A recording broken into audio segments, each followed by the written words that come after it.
Nauwi sa disgrasya ang karerang idinao sa isang pista sa Candoni, Negros Occidental.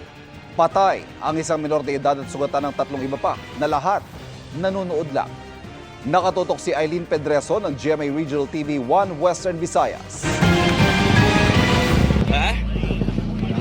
Tagpo ito sa isang drug race noong February 8 sa Candoni, Negros Occidental na bahagi ng kanilang dinagyaw sa Tablas Festival 2024. Pinagtutulungang maisakay sa ambulansya ang mga nasa gilid ng racetrack nang mauwi sa disgrasya ang karera. Ilang metro pa lang mula sa starting point ng karera ang motorsiklo nang nawala ng kontrol ang rider at dumiretso sa mga nanonood sa gilid. Ang rider wala yung makontrol ang motor kasi ang motor nga nabuyan yung motor kag naga siya managupad na siya. Patay ang isang minor de edad.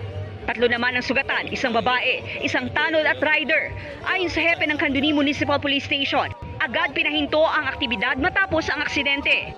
Ikinalulungkot naman ng alkalde ng Candoni na si Mayor Ray Ruiz ang nangyari at nangakong magpapaabot ang LGU ng tulong sa mga biktima.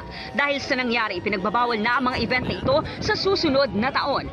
Para sa GMA Regional TV, 1 Western Visayas at GMA Integrated News, Eileen Pedreso, nakatutok 24 oras. Mga kapuso, patuloy na tumutok sa mga balita. Mag-subscribe sa GMA Integrated News sa YouTube.